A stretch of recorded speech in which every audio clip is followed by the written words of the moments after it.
I'm joined with Daniel McLoughlin today, owner of Rocksalt Cafes in Dundalk and Blackrock. Daniel, thanks very much for doing this today. Not at all. It's a pleasure to be asked to be on it. So thanks very much for coming down today. Yeah, thanks for taking the time as well. It's a Sunday, so you're pretty busy this morning as well. But Yeah, you came in just at the right time. The runners are all just back. We're just giving out porridge there, and there's nice buzz around the place. So Yeah, it's very good. always good Sunday atmosphere here. how did you start out in business? Just yourself, not necessarily Rocksalt, but yourself personally. Were you always into that, say, the hospitality section or?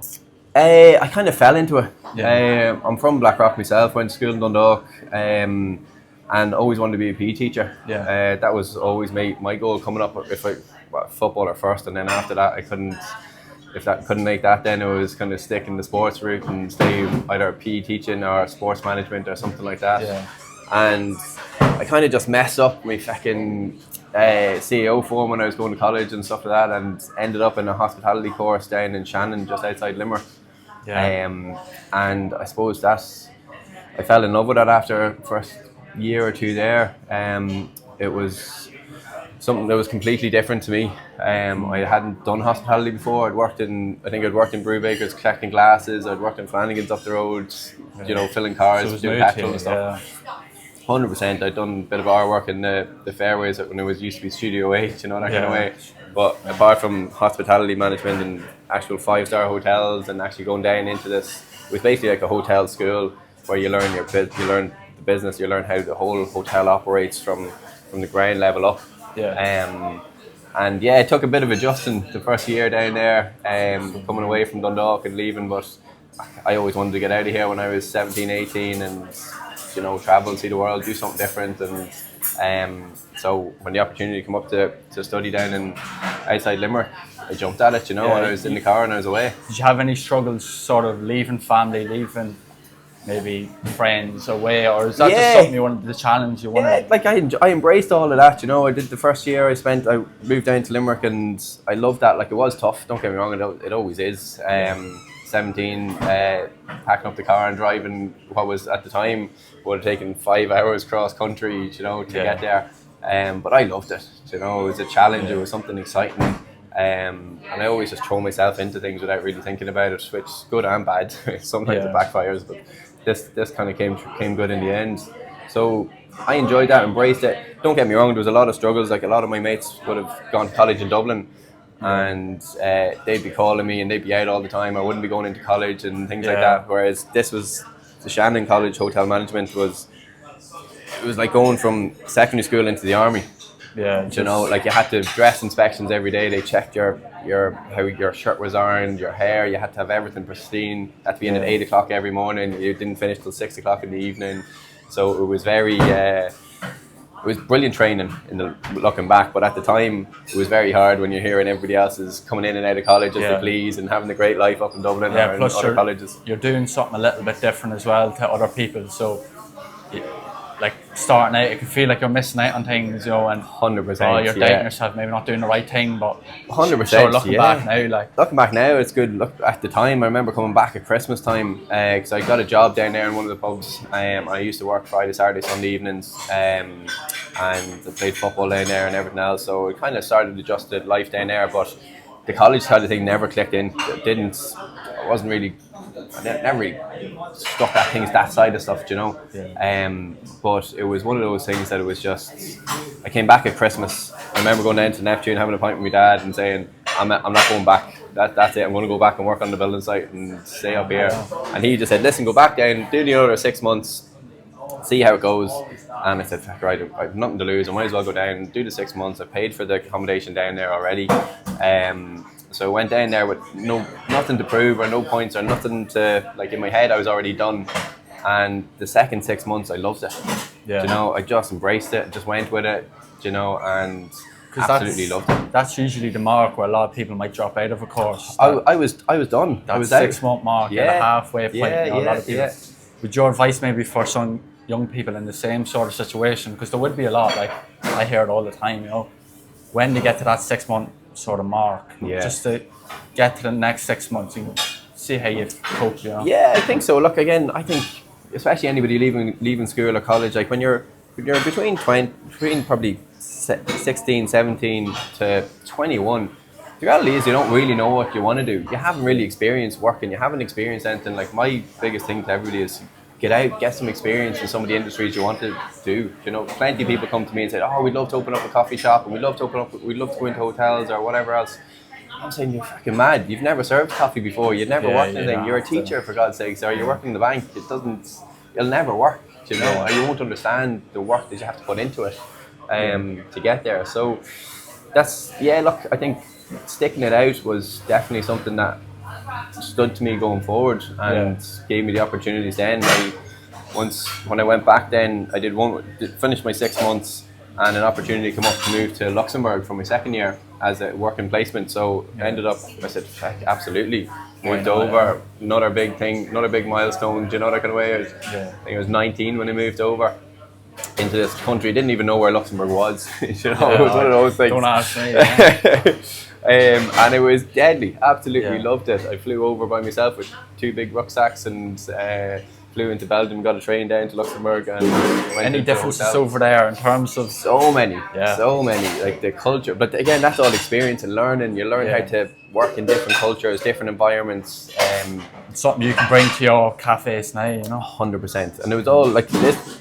My whole journey, looking back on it now, like people say, "Oh, okay, we're 7 years in business now," but they're kind of saying like, "Oh, that's 7 years you've been working there." No, my actual to get to where we were started when I was 17. Do you know, collecting glasses in Brew Bakers, probably 16 even before that. Building the foundation before you start. Building that work ethic, building that foundation, getting that experience, like without even realising what I was doing. And then obviously when I went to Shannon, that was kind of honing skills in to one particular area. And then obviously when I went to Luxembourg, again, that was learning how things operate from a ground level upwards. Like I couldn't even speak the bloody language, you know, that kind of way. Trying to navigate through that was an experience in itself, and deal with chefs and taking orders and stuff like that, you know.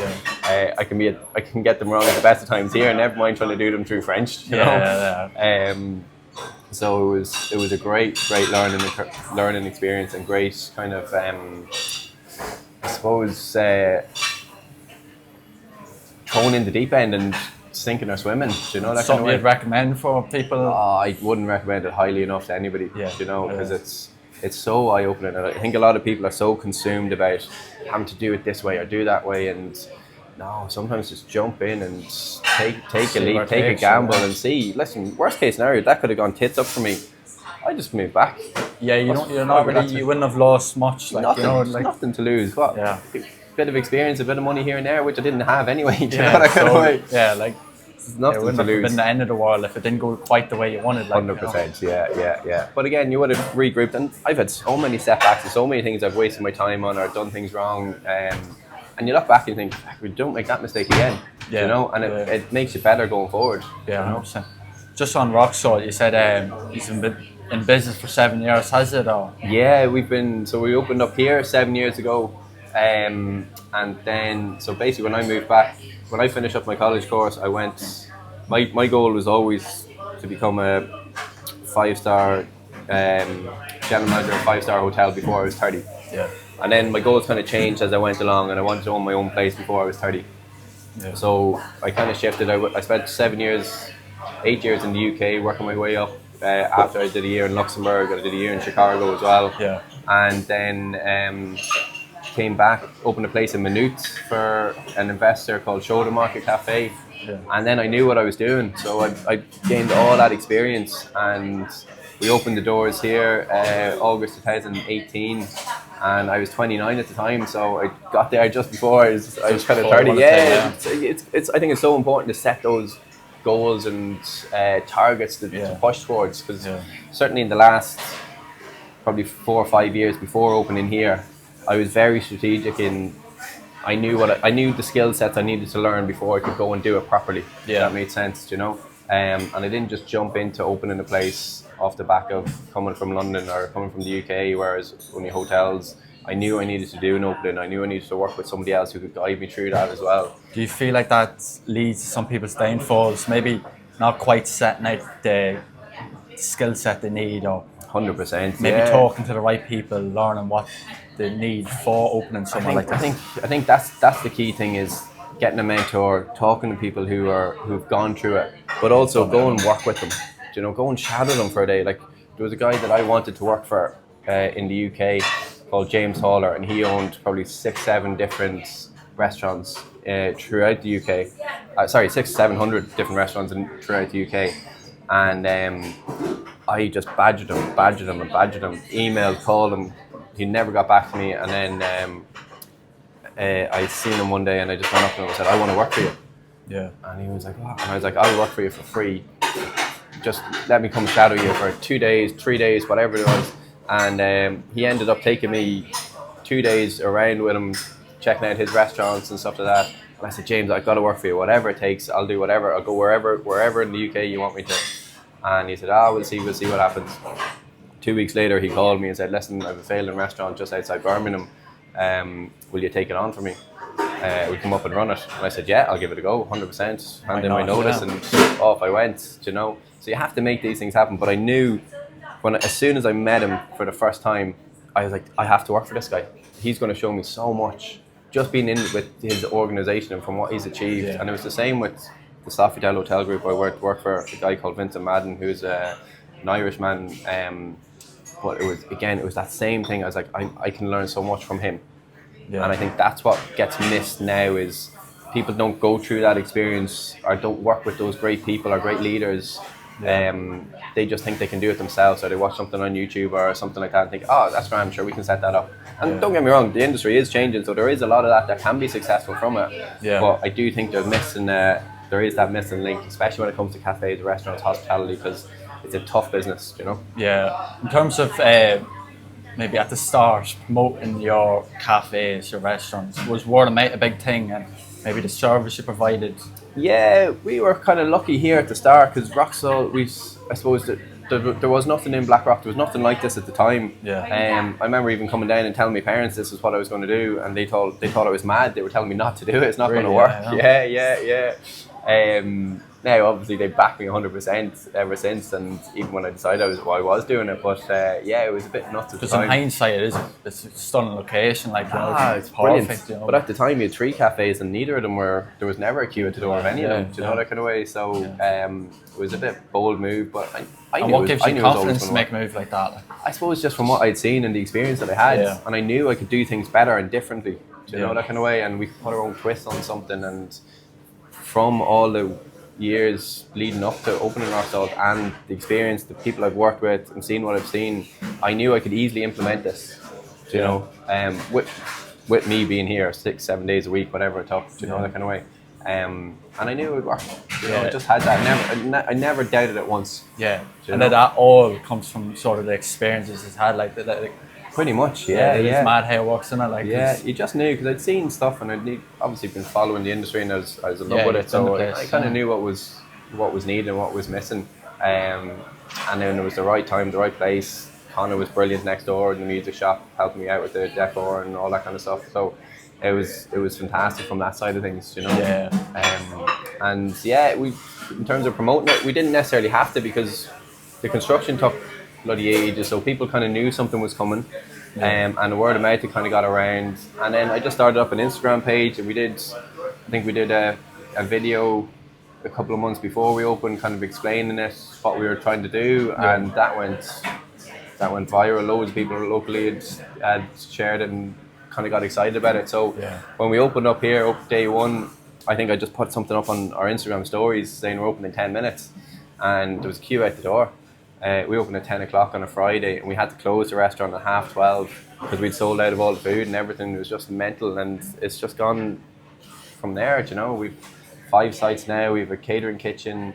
We started off with 7 people in the team that day. 2 of them were my sisters coming down and helping me out, and we've got 90 odd people working for us now, and it's going from strength to strength. You know, we've more things in the pipeline to come. Yeah. How do you find social media in terms of promoting as well, I guess? Like, it's brilliant. It is great, because you're walking around with, you know, your newspaper, your radio, everything, that old traditional things. It's just in your pocket. You know, it's because you hear a lot of people complain about social media, but when you do use it right, You have to use it right, yeah, 100%. And like, there's a load of fads and memes, but what we try to do with our like Instagram is we just try to keep it real, keep it about what we're exactly doing. We're not trying to do everything, but what we do, we just want to do it well. We talk about the team, we talk about the ethos, and we're doing a little bit more now in terms of talking about kind of the business and the growth and what we're doing as well. So I find that exciting. It's something that I enjoy doing, do you know, that kind of way. Yeah, just in the present, sort of maybe a young person coming up who's into the hospitality section, obviously they're going to go through different things now that you went through. Do you have any advice maybe that still carries on in the same way now than did when you were sort of our age? The biggest thing, I suppose, like, and there's probably been standouts of our chat here is going and getting that experience, and don't be afraid to go and put yourself out there and put yourself in front of people.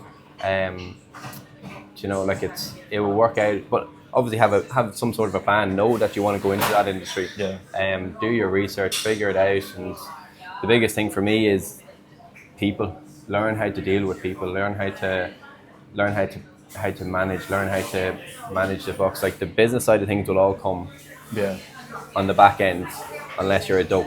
You know, that kind of way. If you do things right from the front end, I'm a big believer that the rest of it will take care of itself. 100%. Don't get me wrong. You need to be able to know how to manage accounts. You need to be able to look at books, and you need to be able to be clever in terms of your outgoings. And like, now I'm constantly having to look at that because we've gotten so big. But I'm still a big believer of you manage from the front out, and it's all about people. It's all about your customers coming in the door. It's all about the team. And the rest of it will kind of take care of itself. So get the core product right, basically. And don't worry about something that could come down the line. Just on managing and from the front, like when I text social media Rocksalt, you answered. Yeah. You, and even in your cafes, you're always talking to people.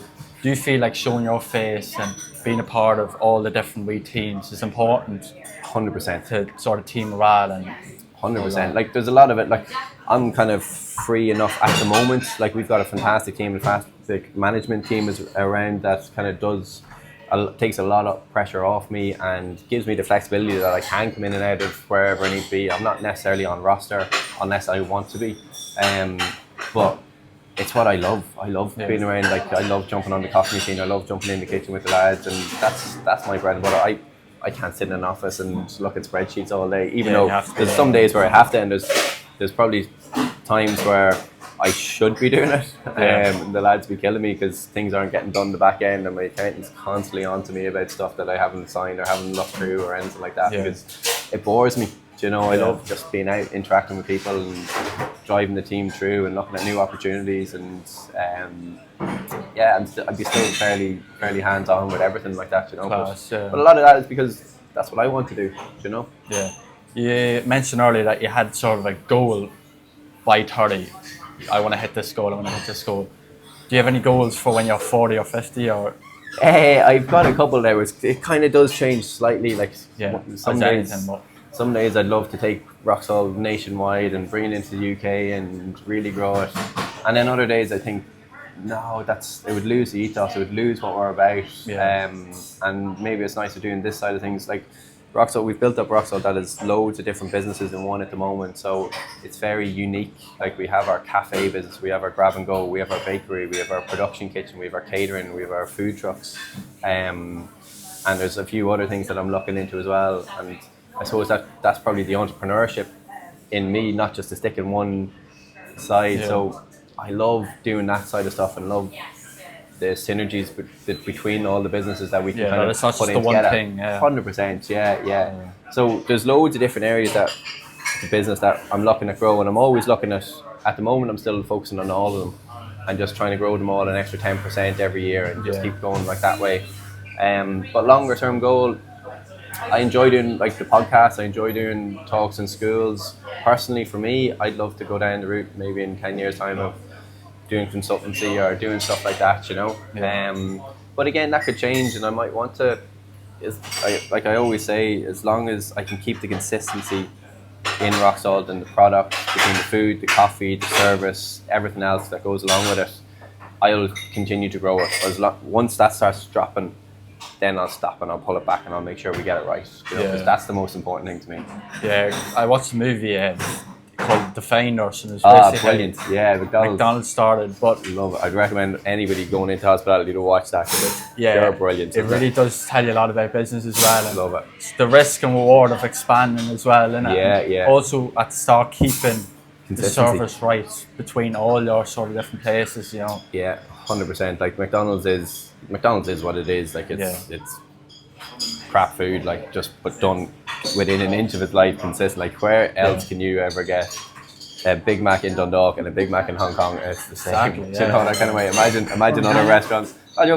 Imagine other restaurants trying to copy that or emulate that. Imagine I open up a Rocksalt in Hong Kong and try to keep the coffee exactly the same or anything else. But it is a good sort of goal to hit, to wherever you open, it always has that quality, you know, and that's the plan. That's the main focus for me, and because there's no point in dropping quality.